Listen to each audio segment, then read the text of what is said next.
eu acho que sobre essa coisa do apresentar, o Hudson falando sobre um ambiente bem expansivo, né? É um lugar comum para ele de estar falando com pessoas e tudo mais. E aí, me perguntando, desde o início do primeiro convite dos outros projetos, eu perguntava o que é que eu estou fazendo aqui, né? É uma sensação do... Eu sei que eu sou convidado, eu sei que é importante o que a gente vai discutir, mas eu mesmo pensando, mas por que eu estou aqui, né? E aí tem um fato que é marcante, que é a nossa relação de amizade e de caminhada, que ao ser convidado para essa etapa do Hudscast, eu comentava com ele essa semana que a primeira coisa que eu pensei, além do tema, que a gente discutiu do ponto de vista de produção, foi justamente o tempo de trajetória, né? Então, eu fui levado a uma memória que talvez seja uma das mais antigas do ponto de vista de uma referência de amizade, que é a de Hudson. Então, assim, na minha trajetória, tirando as pessoas do meu núcleo familiar, que eu tenho memórias... Às vezes vem um tipo de comunicação assim, né? Que é de memórias muito antigas, que às vezes eu pergunto aos meus familiares se aquilo de fato aconteceu, porque eu nem tinha noção. Tem certeza, Pois é, mas uma coisa que eu tive certeza ao receber o convite é de que Hudson é de fato talvez a pessoa mais antiga enquanto relação de amizade que eu tenho. E aí, tá, tudo bem, você é mais novo, mas os dois completamos aí, no mínimo, quase 30 anos, quase 30 anos de amizade. De amizade e de trocas. Isso é muito simbólico. Décadas. Então, assim, para não, assim, cair de paraquedas no Hudscast por amizade, talvez. Vamos ver ao final do programa de hoje, do episódio de hoje, se foi só por isso, mas sei que tem outras coisas em comuns da gente. Mas isso é importante, né? Eu acho que o fato eu sempre reflito sobre isso, de estar próximo e colaborar, e acho que tem um pouco disso do que a gente vai falar hoje da comunicação social, com uma questão de alinhamento, de crença, de alinhamento, enfim, alinhamento ideológico, de alinhamento de somar forças com questões que são caras pessoalmente, mas, sobretudo, de um ponto de vista coletivo.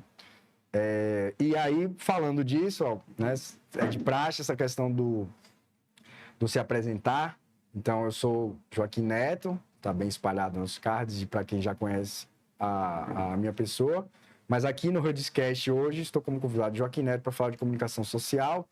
E eu pretendo falar assim, falar do tema, me apresentando do ponto de vista de uma trajetória assim, brincada.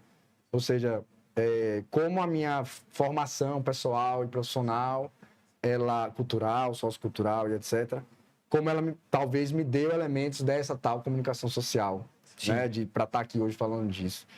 Porque eu acredito que é na caminhada que ela é co-construída coletivamente. Sim, sim. Aquela velha máxima de onde você vai, você deixa alguma coisa, você também leva.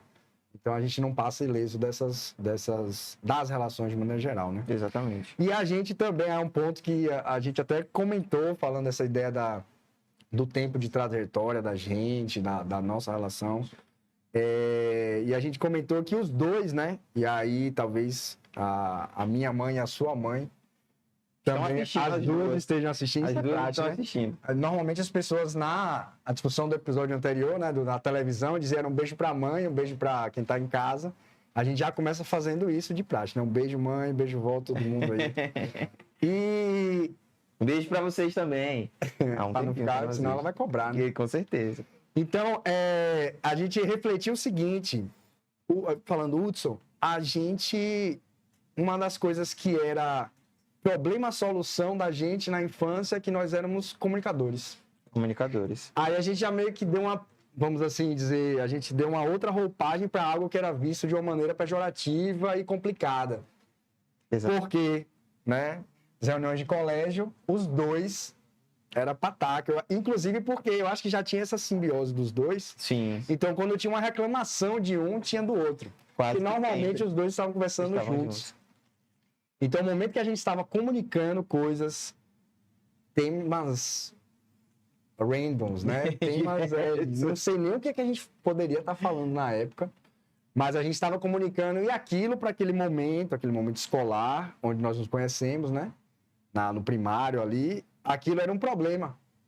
Conversar era um problema. Minha mãe costuma dizer, não, pode ter dado trabalho nisso, naquilo, mas era muito conversador. Conversava muito. E isso o quê? Atrapalhava a vida dos outros. Então, a gente acaba nessa trajetória, de algum modo, exercitando em alguns momentos, né? Sim. Que é permitido, nos Sim. é permitido, mas também introjetando outras coisas, que é o que você falava sobre isso, né? De, a gente tentar refletir, e aí muita terapia para pensar nisso também, de como isso pode hoje, para falar de comunicação, você que lida com isso. Só contextualizando um pouco o que ele está falando, ele caiu de paraquedas aqui em casa segunda-feira, foi para a cidade da gente voltar. Tô aqui, tá por onde? Falei, tô em casa, tava gravando conteúdo para alguns clientes. O cenário que era outro.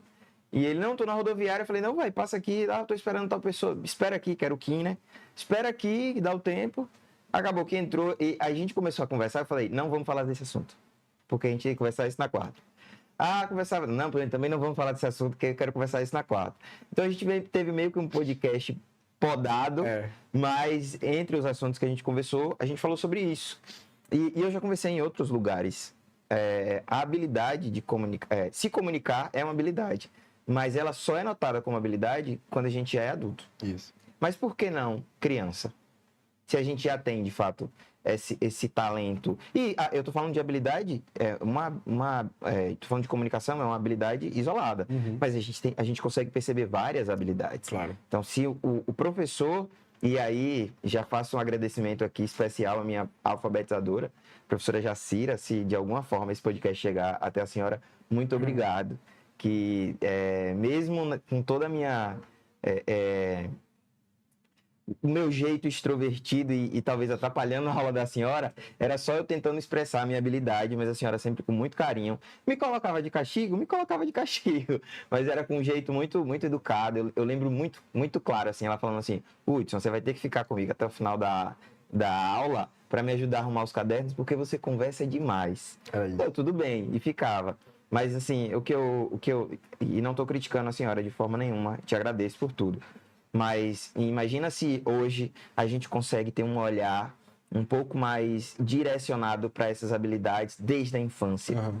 Imagina Joaquim, imagina Hudson, imagina quantos João, Maria, José, que tem essa habilidade de comunicação e o professor já enxerga ali com 5 anos, com 6 anos, e já começa a lapidar essa criança como um comunicador desde lá. Claro. Imagina onde elas conseguiriam chegar, ou onde a gente já estaria, talvez, se a gente já tivesse entendido essa nossa habilidade desde lá. Então, foi o que eu estava questionando com você naquele dia. Era visto como um problema. Eu fiquei sabendo esses dias que uma tia minha disse que eu cheguei na casa dela, eu te contei na segunda, né? Cheguei na casa dela e falei, chorando, revoltado, porque tinha aparecido um coleguinha na escola que conversava mais que eu. Não era eu, tá, gente? Foi um algoz de Hudson em outro lugar, não era. E eu estava chateado por isso. Então, desde criança, a comunicação fazia parte de mim. E você que me conhece desde lá, música, teatro, sempre envolvido em um jogral. Exato. Eu estava sempre envolvido em algo que estivesse à frente. Então, as apresentações... Por isso que você fala assim, tá num lugar e aqui e se sente muito confortável. De fato é muito confortável isso para mim.